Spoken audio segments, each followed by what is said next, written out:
When Miguel Torres pushed his food cart onto 5th Street that Tuesday morning, he had no idea it would be reduced to twisted metal and shattered glass by sunset. The attack was brutal, calculated, and captured on every security camera in the block.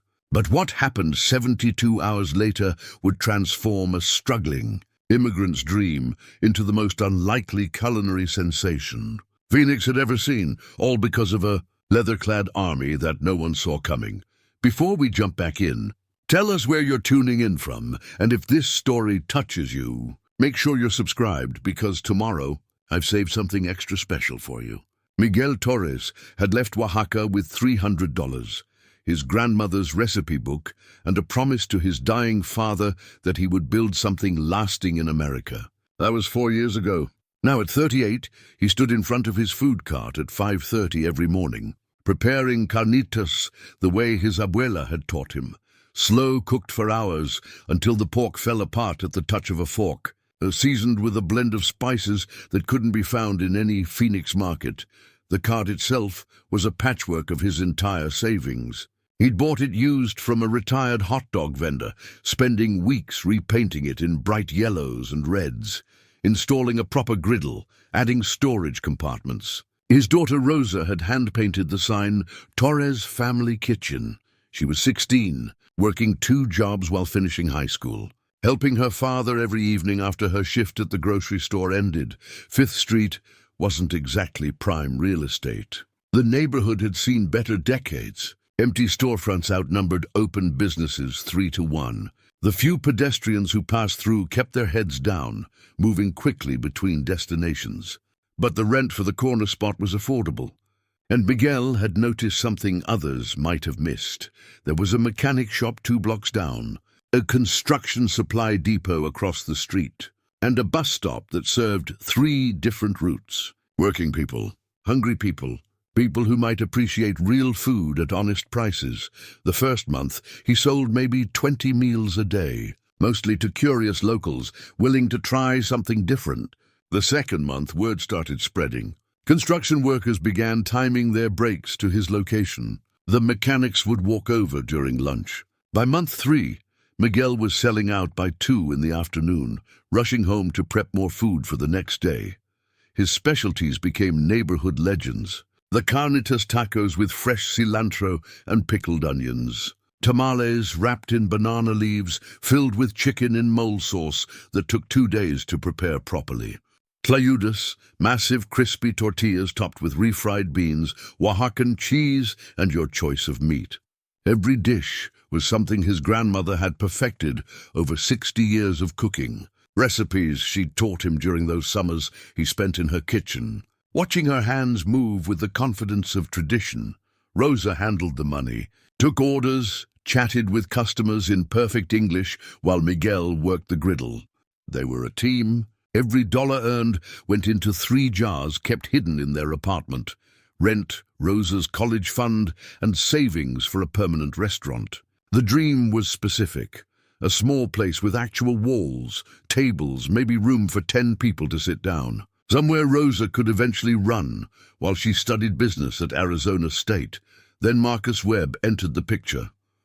Webb owned 7 properties on 5th Street, including the corner where Miguel parked his cart. He was 45, third-generation Phoenix, built his real estate portfolio by buying cheap during the recession and waiting for the neighborhood to revitalize, as he liked to say. He wore expensive suits that looked slightly wrong on his stocky frame, and drove a Mercedes that seemed too shiny for the neighborhood's dusty streets. Miguel had met Webb exactly once. 3 months into his cart's operation, Webb had approached on a Wednesday afternoon, surveying the small crowd of customers waiting for their orders. He'd smiled, a tight expression that never reached his eyes, and handed Miguel a business card. "Nice little operation you got here," Webb had said. "Real authentic. But you know, this corner, they got plans for it. Big plans, development, you understand." Miguel had nodded politely, not entirely understanding, focused on the 6 orders he needed to complete. "So I'm thinking," Webb continued, "maybe you'd be interested in moving your cart. I got another spot 4 blocks south. More foot traffic, better visibility. And I'd only charge you, say, $400 a month for the space. $400 was triple what Miguel currently paid the city for his permit. He'd explained this carefully, respectfully. Webb's smile had tightened further. Well, you think about it, Webb had said. Because this corner right here won't be available much longer, one way or another. That conversation was 6 weeks ago. Miguel had continued showing up, continued cooking, and continued serving his growing customer base. He'd assumed Webb had moved on, found other projects, and forgotten about one small food cart in a neighborhood full of struggling businesses. He was wrong. It was a Tuesday, October 17th. Miguel had just finished his prep work. The carnitas were ready, the beans were warm, fresh vegetables were chopped and organized in their containers. Rosa would arrive at 3:30 after school. The lunch rush would hit around noon. He'd arranged the morning's tamales in neat rows, each one wrapped in corn husks, still steaming. He stepped away for exactly 8 minutes. The corner store 2 doors down had called. They'd received his order of fresh tortillas. Could he pick them up? Miguel had locked the cart's service window, something he always did during brief absences, and walked 30 yards to the store. He chatted with Mr. Chen, the store's owner, for maybe 2 minutes, paid for the tortillas, and headed back. He heard the voices first, loud, aggressive, coming from the direction of his cart. Then he heard the crash, metal on metal, the unmistakable sound of something being destroyed. Miguel ran. 3 men surrounded his cart. They wore work boots and jeans, but something about them seemed wrong, too clean, too coordinated. One had a baseball bat. Another was spray-painting crude words across the bright yellow side panels Rosa had carefully painted. The third was methodically smashing every container of food, dumping Miguel's morning's work onto the sidewalk. "Hey!" Miguel shouted. "Stop! What are you doing?" The man with the bat turned, grinned. "Cart's in the wrong spot, amigo. Time to relocate." Miguel rushed forward, trying to push past them to his cart. That's when the bat came around, not hitting him but blocking his path. The message was clear. "You don't want to do this," the man said, his tone almost conversational. "This is just property damage. Could be worse. Could be you in the hospital. So here's what's gonna happen. You're gonna pack up whatever's left of this shithole on wheels and find somewhere else to be. Understand?" The security camera from the mechanic shop across the street caught it all. The systematic destruction, Miguel's attempts to stop them, the spray paint, the smashed containers, the deliberate breaking of his griddle, the only piece of equipment he'd bought new. The whole thing took less than 4 minutes. Then they were gone, disappearing into a gray pickup truck without license plates. Miguel stood among the wreckage, carnitas mixed with broken glass on the sidewalk. His grandmother's tamales trampled. The carefully maintained griddle cracked beyond repair. 4 years of work, of saving, of building something, reduced to trash in the time it took to buy tortillas. Rosa found him there 20 minutes later, sitting on the curb, his recipe book clutched in his hands. The only thing he'd managed to grab before the destruction was complete. She didn't cry. Instead, she pulled out her phone and started documenting everything. Photos of the damage, the spray paint, the destroyed food. She called the police, who arrived an hour later, took a report, told them someone would follow up. The officers were polite but distracted, already thinking about their next call. "Do you know who did this?" One officer asked. Miguel knew. Everyone in the neighborhood knew. But proving it was different than knowing it. "No," he said quietly. The police left. The sun began setting. Miguel and Rosa started cleaning up, salvaging what little could be saved. The cart frame was intact, but everything else, the equipment, the inventory, the paint job, was destroyed. The estimate for repairs would be at least $6,000. Money they didn't have. Across the street, Danny Martinez watched the whole thing from the mechanic shop's office window. He was 53, had run Martinez Auto Repair for 26 years, and knew exactly who Marcus Webb was and what he'd done. Danny had seen this pattern before. Webb wanted the corner, wanted the whole block, and anyone who wouldn't sell or move got squeezed out through escalating pressure. But Danny also knew something else. Something that might just change everything. He picked up his phone and made a call. Reaper. Yeah, it's Danny. Remember that favor you owe me? Time to collect. James Reaper Sullivan had been riding motorcycles for 37 years. He got the nickname at 19, not because of anything sinister, but because he'd survived a crash that should have killed him. Walked away from a totaled bike with nothing but scratches. The name stuck. Now at 56, with a salt and pepper beard that reached his chest and arms covered in faded tattoos, he led the Desert Phoenix Riders, a motorcycle club with 89 members spread across the greater Phoenix area. They weren't outlaws. Most of them were veterans, blue-collar workers, small business owners. They did charity rides for children's hospitals, raised money for veteran causes, helped families who'd lost everything to house fires. The leather vests and rumbling Harleys intimidated people who didn't know better. But anyone who actually knew the club understood they were more community organization than criminal enterprise. Danny's call came through while Reaper was in his garage, rebuilding a carburetor on his 1987 Softail. The two had history. 15 years back, Reaper had broken down on the interstate at midnight, and Danny had driven out personally with his tow truck, refused payment, and spent 3 hours helping him diagnose the problem. In Reaper's world, that kind of help created a bond that didn't expire. Preparing and narrating this story took us a lot of time, so if you are enjoying it, subscribe to our channel. It means a lot to us. Now back to the story. Tell me what happened, Reaper said, wiping grease from his hands. Danny explained everything. The food cart, the family, the destruction, Webb's involvement. Reaper listened without interrupting, his jaw tightening as the story unfolded. You got video? Reaper asked. Every angle. My security cameras caught the whole thing. Send it to me. And Danny, don't mention this conversation to anyone yet. Reaper hung up and immediately opened the Desert Phoenix Riders group chat. Within minutes, the video was circulating among members. The responses came fast and furious: outrage, disgust, offers to find the men responsible. But Reaper had a different idea forming, something bigger than revenge. He made 12 calls that night. By morning he had a plan. Miguel spent Wednesday in a fog. The police had called. They were investigating but had no leads. His insurance didn't cover vandalism. He'd been paying for the minimum liability coverage he could afford. Rosa had stayed home from school, sitting at their small kitchen table with a calculator and their savings jars spread out in front of her. The math was brutal. Even if they used every dollar they'd saved, they couldn't afford to repair the cart and keep paying rent. Maybe we should go back, Miguel said quietly, staring at his grandmother's recipe book. To Oaxaca. Start over there. Rosa looked up sharply. No, we've built something here, Papa. We don't run because some coward with a bat thinks he owns the street. But Mija, we have nothing left. We have the recipes. We have each other, and we have something he'll never have.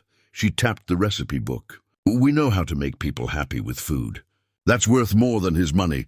Thursday morning, Miguel returned to the corner, out of habit more than hope. The cart sat there, still vandalized, the spray paint visible from blocks away. He'd brought cleaning supplies, thinking maybe he could at least remove the slurs, restore some dignity to the wreckage.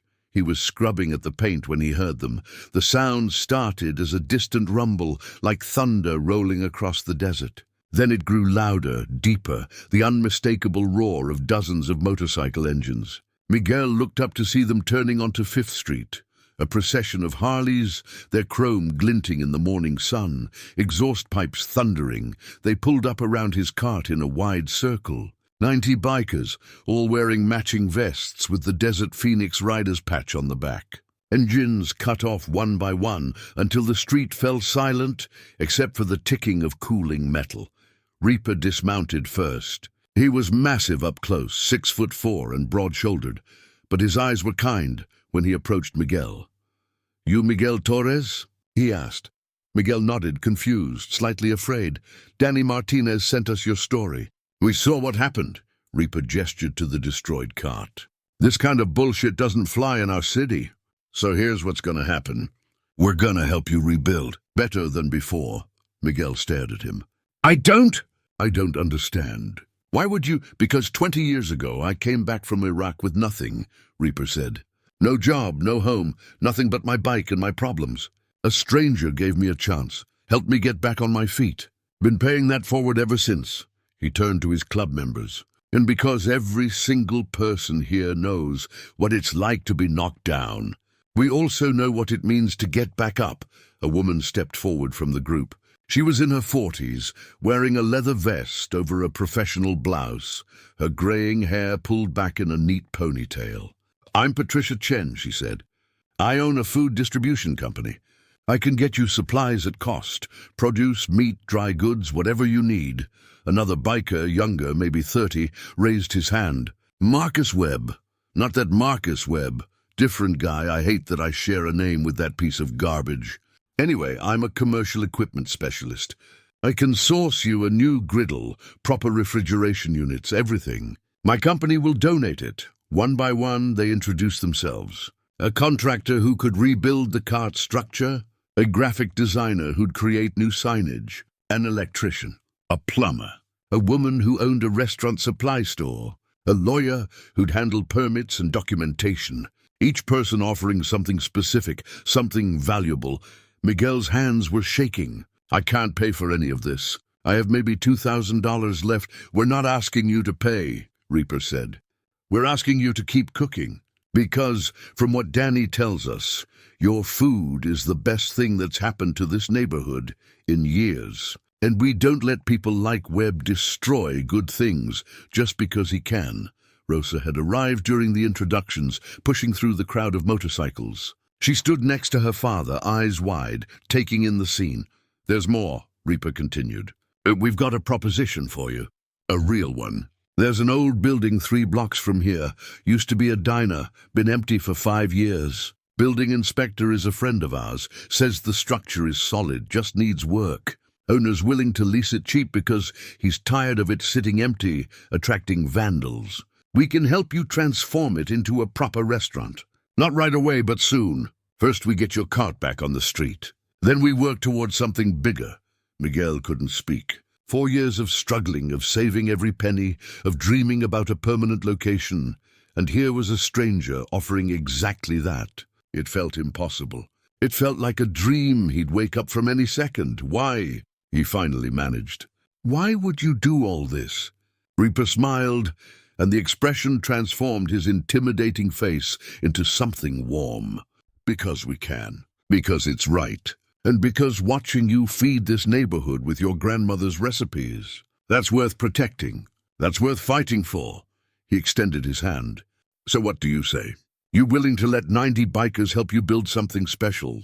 Miguel looked at Rosa. She was crying, but she was also smiling, nodding vigorously. He thought about his grandmother, about his father's dying wish, about every morning he'd stood in front of that cart believing in something better. He shook Reaper's hand. Yes, thank you. I don't know how to thank you enough. Cook for us, Reaper said simply. Once you're back up and running, you cook for us. That's all the thanks we need. The work began immediately. The contractor, a man named Bill Hutchinson, started measuring the cart's frame, making notes on what could be salvaged. Patricia was on her phone, calling suppliers, arranging deliveries. The graphic designer, Sarah Mitchell, was showing Rosa preliminary designs for new signage on her tablet. Bright, professional, eye-catching. By noon, the cart had been loaded onto a flatbed truck, heading to Bill's workshop. By evening, Miguel and Rosa were standing inside the empty diner building, their future restaurant, while Reaper and a handful of other club members discussed renovation plans. The space was larger than Miguel had dared to dream. High ceilings, big windows facing the street, enough room for 20 tables. The kitchen was outdated but functional. The bones were good. We'll have the cart operational in 3 days, Bill said, studying the space. This place? Give us 6 weeks, working nights and weekends. We'll have you serving customers before Christmas. Miguel walked through the empty dining room, his footsteps echoing. He could see it. Tables full of families, the smell of his grandmother's cooking filling the air, Rosa managing the front while he worked the kitchen, not just surviving but thriving. building something that would last. Outside, 90 motorcycles lined the street, their owners inside the building or gathered on the sidewalk, planning, organizing, transforming tragedy into possibility. And 3 blocks away, in his expensive office, Marcus Webb was about to receive a phone call that would change everything. Marcus Webb's Thursday had started well. He'd closed on 2 properties in Scottsdale. His accountant confirmed a 6-figure profit from last quarter, and his attorney assured him the 5th Street development permits would clear within weeks. By Friday morning, his entire week had collapsed. The call came from Kevin Drayton, one of the 3 men he'd paid to handle the food cart problem. Drayton sounded nervous, which immediately set Webb on edge. "We've got a situation," Drayton said. "That Mexican cart guy? He's got protection now." Webb leaned back in his leather chair, irritated. "What kind of protection?" "He called the cops? Worse, the Desert Phoenix Riders showed up yesterday. 90 of them. They're rebuilding his cart. And word is they're setting him up in that old diner on 7th. Webb's hand tightened on the phone. He knew the club. Everyone in Phoenix knew them. They were untouchable in ways that had nothing to do with the law. They had connections everywhere: city council, police department, local businesses, media. Crossing them wasn't just difficult. It was stupid. How the hell did a taco vendor get connected with a biker gang? "Don't know, don't care. Point is, we can't touch him now. You want my advice? Walk away from this one." Webb ended the call and sat in silence for 10 minutes thinking. 5th Street was crucial to his development plan. He already owned 7 buildings on the block, had investors lined up, architects drawing plans for mixed-use retail and residential units. The old diner was the cornerstone property, perfect location, large lot, street visibility. He'd been negotiating to buy it for 18 months, and now some immigrant was moving in with biker gang backing. He made 3 calls. First to his attorney, who confirmed what Drayton had said. The Desert Phoenix Riders weren't people you messed with lightly. Second to a private investigator he kept on retainer, instructing him to dig up everything on Miguel Torres, Reaper Sullivan, and the club's involvement. Third to Leonard Hatch, a city councilman who owed Webb numerous favors. "Leonard, I need you to look into something. There's a food operation trying to open on 5th Street, Torres Family Kitchen. I want to make sure they're following every regulation, every code, every permit requirement. Understand?" Hatch hesitated. "Marcus, if this is about that vandalized cart, you should know people are talking. And if the Desert Phoenix Riders are involved, just do what I'm asking. Make sure everything is by the book. That's all I'm requesting." Webb hung up and stared at the 5th Street development plans spread across his desk. He'd invested too much, come too far to let this fall apart. If he couldn't force Torres out directly, he'd find another way. There were always other ways. Meanwhile, 3 blocks away, Bill Hutchinson's workshop had transformed into mission control for the cart rebuild. The destroyed frame sat on sawhorses while Bill and 4 other club members worked with focused intensity. They'd stripped away the damaged panels, reinforced the steel frame with professional welding, and installed a base that could support proper commercial equipment. Marcus Webb, the good Marcus Webb, as he'd started introducing himself, arrived with the new griddle at 8 in the morning. It wasn't just an upgrade. It was commercial-grade equipment worth $12,000, with precise temperature controls and enough cooking surface to handle serious volume. "This is too much," Miguel protested when he saw it. "I can't accept." "Already donated," Marcus said cheerfully. "Tax write-off for my company, and honestly, I'm tired of that other Marcus Webb making our name look bad. Consider it a personal vendetta against sharing a name with a scumbag." Patricia Chen coordinated the food supply chain with military precision. She'd secured a standing order with 3 different suppliers, negotiated bulk pricing that gave Miguel better rates than established restaurants paid, and arranged weekly deliveries. She also brought in a food safety consultant, another club member's wife, to ensure everything met health department standards. "Webb's going to come after your permits," Patricia told Miguel on Saturday morning. "That's how guys like him operate when they can't use muscle.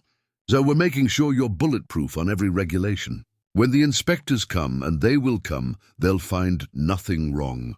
Sarah Mitchell unveiled the new cart design to Miguel and Rosa that afternoon. The mock-ups on her tablet showed something that transcended typical food cart aesthetics. The base color was a deep, warm terracotta, with hand-painted accents in turquoise and gold, colors from Oaxacan traditional art. The name Torres Family Kitchen appeared in elegant script, with a subtitle underneath, Oaxacan Soul Food. Small illustrations of corn, peppers, and traditional cooking implements decorated the side panels. It tells your story, Sarah explained. Professional but personal. Classic but unique. When people see this cart, they'll know it's something special. Rosa was crying again, but this time Miguel understood they were good tears. His daughter had been holding everything together for so long, carrying weight no 16-year-old should bear. Watching her finally release that tension, seeing her believe in their dream again, that meant more than all the equipment and supplies combined. By Sunday evening, the cart was 70% complete. The frame was solid, the griddle was installed, the electrical system was professionally wired with proper breakers and safety features. The painting would happen Monday, final equipment installation Tuesday, health inspection Wednesday. If everything cleared, Miguel could be back on the street by Thursday, exactly 1 week after the attack. But Monday morning brought the first sign of Webb's counteroffensive. A health inspector arrived at Bill's workshop at 9 a.m., demanding to examine the cart. She was young, officious, carrying a clipboard with multiple forms. Her name tag read, Jennifer Walsh. I'm here for a preliminary inspection of the mobile food unit registered to Miguel Torres, she announced. Bill crossed his arms. Cart's not operational yet. Inspection's scheduled for Wednesday.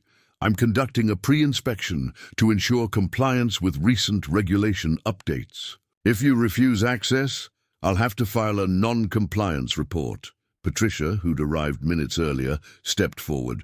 What regulation updates specifically? Walsh consulted her clipboard. Mobile food units must now maintain documented temperature logs for all refrigeration units, maintain separate hand-washing stations with hot water capability, and provide bilingual health and safety signage. These requirements were implemented last month. Patricia smiled coldly. And you have documentation of these requirements? Official city council meeting minutes, published regulations, proper notification to all existing permit holders. Walsh's confidence faltered slightly. I was instructed by whom? Because Leonard Hatch doesn't have authority to create new health regulations. That requires council vote and public comment period. So either you have legitimate documentation or you're here under false pretenses. Patricia pulled out her phone. I'm calling my attorney. You're welcome to wait while we verify your claims. Walsh left without completing her inspection. That's just round one, Patricia told Miguel. Webb's connected enough to send bureaucrats. We need to be ready for more. She was right. Over the next 2 days, the cart received 4 more unscheduled visits. Fire marshal checking extinguisher regulations, zoning officer questioning the cart's designated location, business licensing clerk claiming Miguel's LLC paperwork had processing errors, and an environmental inspector concerned about grease disposal procedures. Each time, the club members had answers ready. Documentation was perfect. Procedures exceeded requirements. Every regulation was met or surpassed. The inspectors found nothing actionable, though several made vague threats about ongoing monitoring. Wednesday's official health inspection was different. The inspector was a veteran named Thomas Okafor, 50-something, with the tired eyes of someone who'd seen every trick. He arrived, examined the cart thoroughly, tested equipment, reviewed documentation, and completed his checklist in silence. When he finished, he looked at Miguel directly. Your setup is excellent, better than most permanent restaurants I inspect. You'll pass without issues, he paused. Word of advice? Whatever pressure you're getting, don't react to it. Just keep doing things right. The bureaucracy can only harass you if you give them ammunition. You've got none. He signed the permit approval and left. Miguel held the paper like it was made of gold. Thursday morning, the Torres family kitchen cart rolled back onto 5th Street. The transformation was stunning. The terracotta and turquoise design caught every eye. The new equipment gleamed, and a line of customers formed before Miguel even finished his setup. The Desert Phoenix riders showed up in force, 20 motorcycles parked prominently on the street, their owners becoming the first customers. Word had spread through their networks, club members, their families, friends, veteran groups, charity organizations. People came from across Phoenix, curious about the food cart that 90 bikers had rescued. By noon, Miguel had sold out of everything. By 1 p.m., a local news crew arrived, having heard about the story through social media. By 3 p.m., the segment aired on the evening news. Bikers save immigrants' dream after vandalism attack. Rosa handled the camera interview with poise beyond her years. They saw someone who needed help and they helped. That's what community means. That's what America should mean. The news segment went viral. By Friday morning, the line at Torres family kitchen stretched around the block. Food bloggers arrived with cameras. The mayor's office issued a statement praising community solidarity. 3 different restaurant reviewers waited in line for tacos, and Marcus Webb watched it all from his office window, his jaw clenched. His development plans crumbling as the property he needed became the center of a media celebration. He couldn't touch. He picked up his phone and made one final call, this one to someone who didn't care about public relations or media attention, someone who played a different kind of game entirely. The war was about to escalate beyond anything Miguel had imagined. The old diner building at 847. 7th Street had been abandoned since 2020. Graffiti covered the exterior walls. Windows were boarded up, and the interior smelled of mildew and neglect. But when Reaper, Bill, and Miguel walked through it on Friday afternoon, they saw something different. They saw possibility. Foundations solid, Bill said, tapping his boot against the concrete floor. Roof needs patching in 2 spots, but the structure's sound. Plumbing's ancient but functional. Electrical panel needs a complete replacement. That's non-negotiable. But yeah, this'll work. The space was approximately 2,000 square feet. The kitchen occupied the back third, separated from the dining area by a half wall with a service window. Original booth seating lined the walls, ripped and stained but structurally intact. The lunch counter ran along one side, its surface scarred but level. Checkered floor tiles, once white and black, now grey and greyer, covered every inch. Miguel walked slowly through the dining room, his hand trailing along the counter. He could envision it perfectly. Families in the booths, the smell of fresh tortillas filling the air, Rosa managing the front while he orchestrated the kitchen. This wasn't just a restaurant. This was legitimacy, permanence, legacy. The lease is ready, Reaper said, pulling out paperwork. Owner's name is Frank Chen, Patricia's uncle, actually. He inherited this place, never knew what to do with it. He's offering you a 5-year lease at $900 a month, with an option to buy after year 3 at a fixed price. Given the neighborhood, that's absurdly generous. Miguel stared at the numbers. $900 monthly was manageable, barely, if the cart kept performing. But the renovation costs, we've got the renovation covered, Bill interrupted, reading his thoughts. Club's putting together work crews. We'll handle structure, electrical, plumbing, basic construction. You'll need to cover commercial kitchen equipment, furniture, and licenses. Patricia's working on equipment donations. Sarah's designing the interior. We'll have this place operational in 6 weeks if everyone commits. I don't understand why you're all doing this, Miguel said quietly. This is more than helping someone. This is changing my entire life. Reaper leaned against the counter. 3 years ago, my daughter Lisa came home from college in tears. She'd failed out, got mixed up with the wrong people, burned through her scholarship.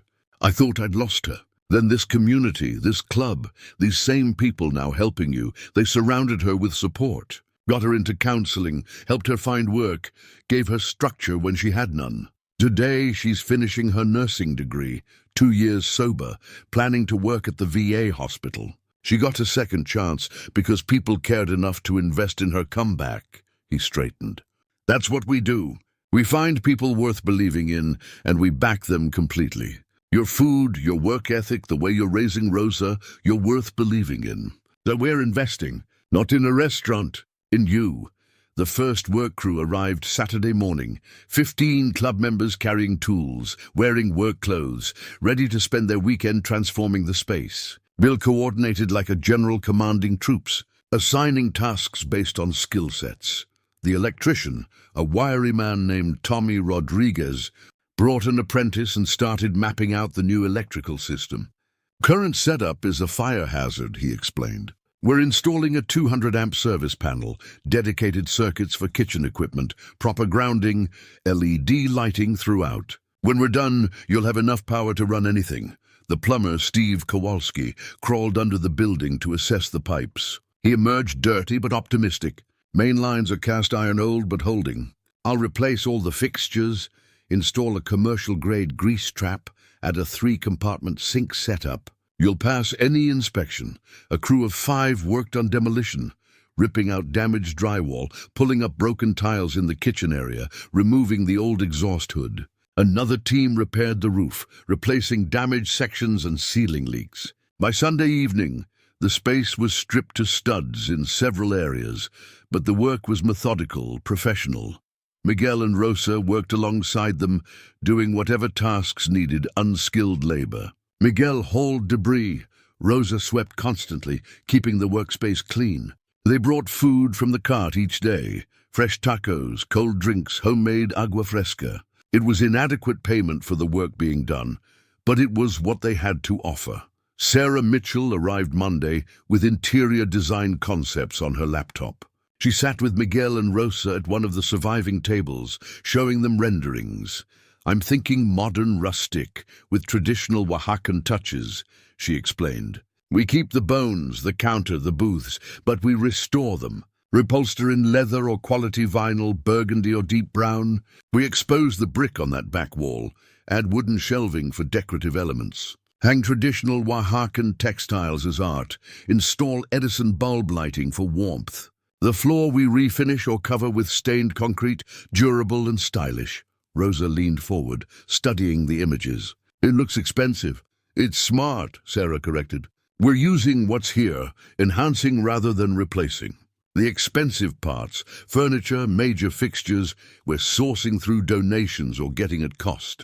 Total budget for aesthetics should run about $8,000, which includes paint, lighting, decor, and refinishing. Patricia's already got half of that covered through supplier connections.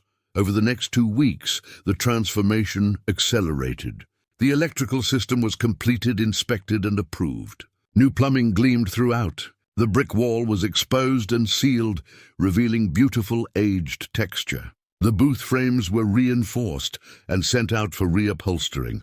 The counter was sanded and refinished, its surface now smooth and polished. Marcus Webb, the commercial equipment specialist, delivered the kitchen setup. A 6-burner range with double ovens, a commercial refrigerator and freezer, a professional food prep station, stainless steel shelving. Each piece was either donated or provided at cost. The total value exceeded $40,000. Miguel's cost was less than $8,000, payable over 12 months. Consider it an investment in good food, Marcus said. Also, I'm tired of telling people I'm not the evil Marcus Webb. Maybe when your restaurant's famous, I can just tell them I'm the Marcus Webb who helped build it instead.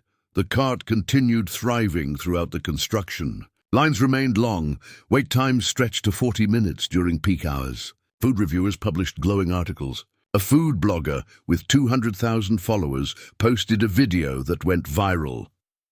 The Bikers, Taco Cart, Phoenix's best-kept secret.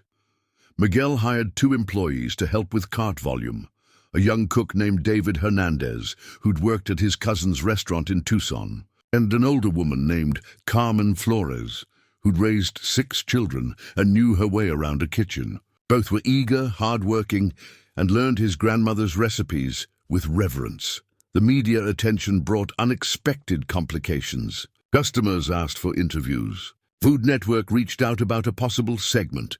A publisher wanted to discuss a cookbook. Rosa handled it all, creating a simple website, managing a social media presence, politely declining opportunities that didn't align with their goals. "We're not trying to be celebrities," she told Miguel. "We're trying to build something sustainable, something real." By mid-November, the restaurant was 70% complete. The dining room looked incredible. Exposed brick, warm lighting, refinished booths in burgundy leather. The kitchen was professional grade, organized for efficiency.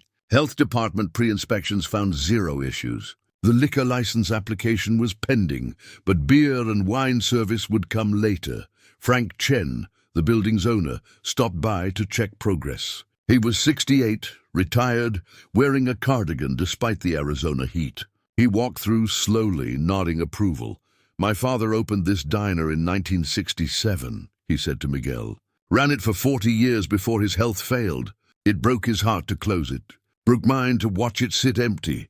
He touched the refinished counter gently. "Seeing it come alive again? With real food made with care? He'd be happy. Thank you for giving this place a second story." The final inspection was scheduled for November 28th. If they passed, they could open for business by December 1st, just in time for the holiday season. But on November 20th, 8 days before the inspection, Miguel received a certified letter. It was from a law firm representing Marcus Webb's development company. The letter stated that the diner building violated several zoning ordinances, that the property owner had improperly leased the space without required permits, and that all construction must cease immediately pending a city council review. The review was scheduled for December 15th, 2 weeks after their planned opening. Perfectly timed to kill their momentum. Miguel sat in the nearly finished restaurant, the letter trembling in his hands. Rosa stood beside him, reading over his shoulder. Around them, club members stopped working, sensing something wrong. Reaper took the letter, read it carefully, then pulled out his phone. "Time to make some calls. Webb wants to play bureaucratic games. Fine, but he's about to learn that we've got connections too. And ours actually give a damn about what's right." Outside, November rain began falling on Phoenix, rare, unexpected, washing the streets clean. Inside the restaurant, 90 people who'd chosen to care about one immigrant's dream started planning their counterattack. The real battle was just beginning. Reaper's first call went to Angela Martinez, a city council member who'd served 3 terms representing Central Phoenix. She was 52, a former public school teacher, and had won her last election by campaigning against developer corruption. She answered on the second ring. "I need to know about a zoning complaint filed against 847 7th Street, Reaper said. "Filed by Webb's attorneys. It claims the building violates ordinances." Angela was silent for a moment. "I'll look into it and call you back within the hour." She called back in 30 minutes. "It's fabricated. The ordinances they're citing were repealed in 2019. The building has been properly zoned for restaurant use since 1967. Webb's lawyers are banking on the city being too slow to verify, hoping the review process kills your timeline. I'm calling an emergency session for Monday. We can get this dismissed. He'll have other moves," Reaper said. "Then we'll counter them. The entire council is watching this situation now. Webb's burned too many bridges, stepped on too many toes. He's about to find out that political capital runs dry." Monday's emergency council session lasted 18 minutes. Angela presented documentation proving the zoning complaint was baseless. Leonard Hatch, Webb's ally, tried to argue for further review, but was outvoted 7-2. The complaint was dismissed with prejudice, meaning Webb couldn't refile on the same grounds, but Webb wasn't finished. Tuesday morning, the restaurant received a visit from the fire marshal, not the friendly inspector from before, but his supervisor, a stern man named Gerald Fitzpatrick, who arrived with 2 assistants and a checklist 3 pages long. "I'm here to conduct a comprehensive fire safety inspection," Fitzpatrick announced. "Any violations will result in immediate closure orders until remediation is complete." Bill, Tommy, and Steve stood by while Fitzpatrick examined every inch of the building. He checked fire extinguisher placement, exit signage, emergency lighting, kitchen suppression systems, electrical panel clearances, maximum occupancy calculations. His assistants took photographs, made notes, measured distances. 3 hours later, Fitzpatrick reviewed his findings. "You're in compliance." "Exceeds code in several areas, actually." He paused, his expression softening slightly. "Off the record?" "I was told I'd find violations. Told to be thorough because this place was cutting corners. But you've done everything right. Better than right." He signed the approval form. "Good luck with your opening." Wednesday brought a surprise inspection from the Arizona Department of Revenue, questioning Miguel's tax registration and business license. Patricia's attorney met them with comprehensive documentation. Every form filed correctly, every fee paid, every license current. The agents found nothing actionable and left within an hour. Thursday, a building inspector arrived citing anonymous complaints about structural integrity. Bill walked him through the entire renovation, showing permits, engineering reports, inspection approvals from 3 different certified inspectors. The building inspector was embarrassed by the time he left, apologizing for wasting their time. "He's throwing everything at the wall, hoping something sticks," Patricia said that evening. "But we've been 3 steps ahead the entire time. There's nothing left for him to use."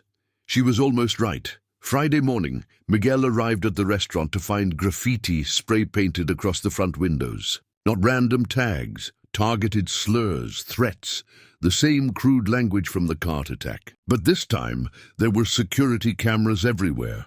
Danny Martinez had installed a comprehensive system weeks earlier, and the footage was crystal clear. 3 men, faces visible, spray-painting the windows at 2 a.m., the same 3 men who destroyed the cart. And this time, the video caught their license plate. Reaper delivered the footage to Detective Sarah Brennan, a Phoenix PD investigator who'd been quietly following the case. She was 41, 15 years on the force, known for methodical case building. She watched the video twice, made notes, then looked up at Reaper. "This is enough. I can connect them to Webb through financial records. He's been paying one of them as a consultant for the past year. That establishes pattern and conspiracy. Give me 48 hours. Saturday, all 3 men were arrested. By Sunday, one had agreed to cooperate in exchange for reduced charges. His statement was detailed. Webb had paid them $5,000 to destroy the cart, promised another $5,000 to make the restaurant uninhabitable before opening. Everything was documented through text messages the Vandals had been stupid enough to keep.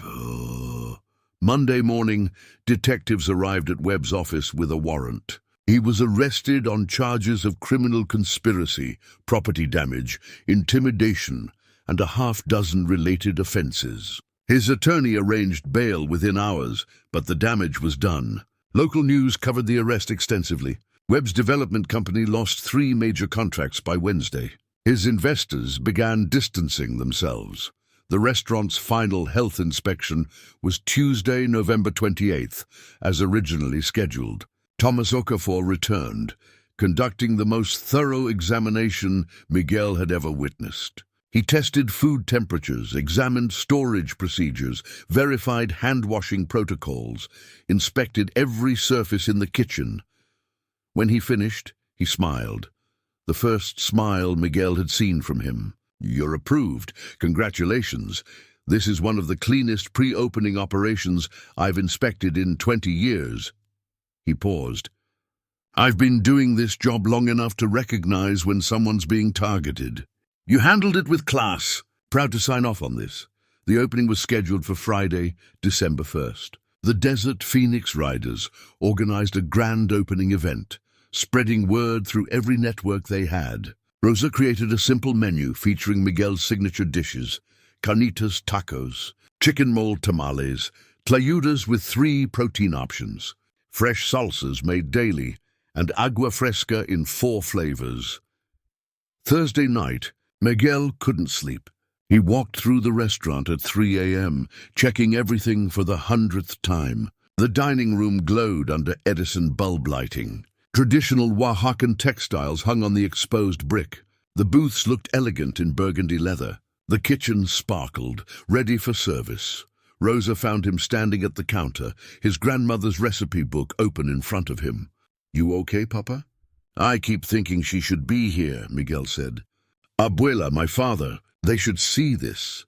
"They do see it," Rosa said softly. "Every dish you make, every person you feed, they're here." Friday morning arrived cold and bright. Miguel and his small team, David, Carmen, and 2 new hires for front-of-house service, began prep work at 5 a.m. By 10 a.m., a line stretched down the block. The Desert Phoenix Riders arrived in formation, 90 motorcycles creating a parade atmosphere.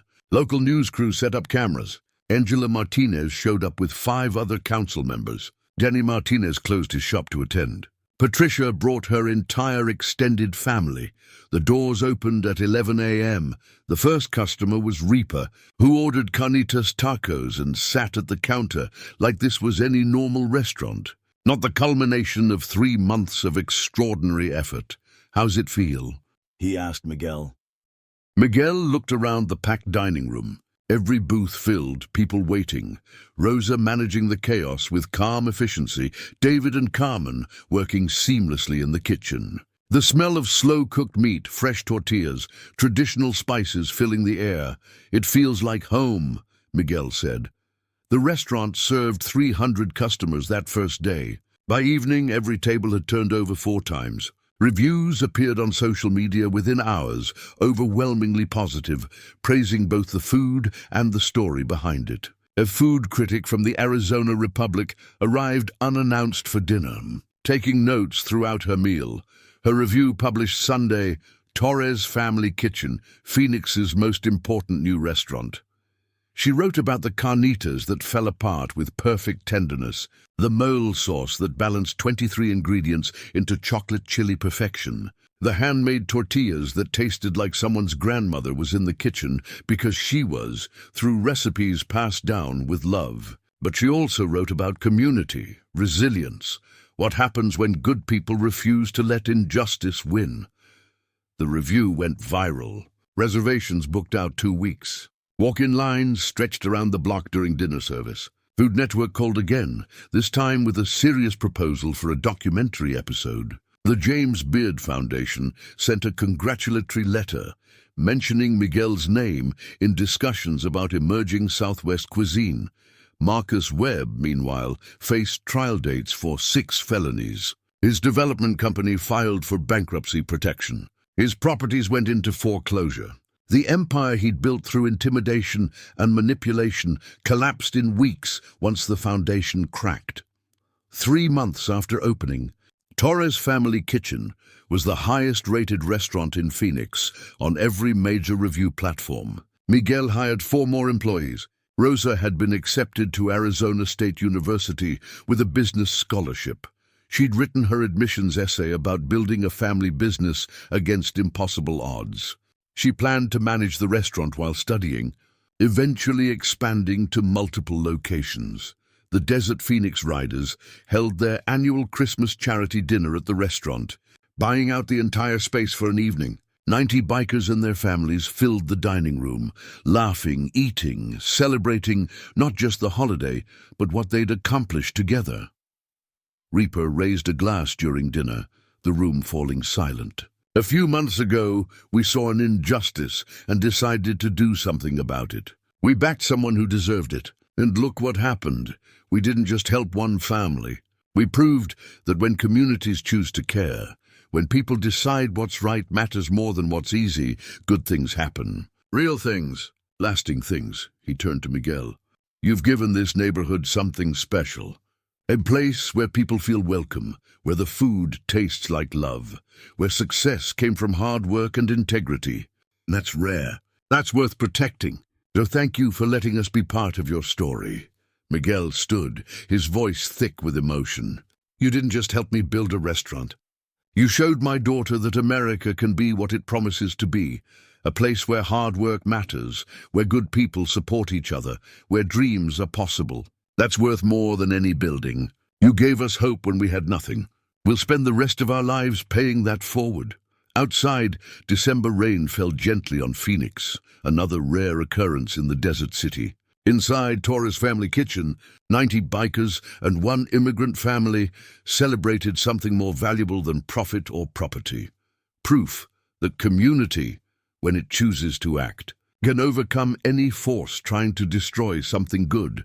The restaurant's neon sign glowed in the window. Torres Family Kitchen, Oaxacan Soul Food. Below it, a smaller sign had been added, painted by Rosa, built by community, powered by love, open to all. And in the kitchen, Miguel prepared carnitas the way his grandmother had taught him 40 years ago in Oaxaca, each batch made with the same care, the same tradition, the same belief that food cooked with love could bring people together. The restaurant that 90 bikers built had become something greater than anyone imagined, not just a business, but a symbol of what's possible when good people refuse to let injustice win. Up next, you've got 2 more standout stories right on your screen. If this one hits the mark, you won't want to pass these up. Just click and check them out. And don't forget to subscribe and turn on the notification bell so you don't miss any upload from us.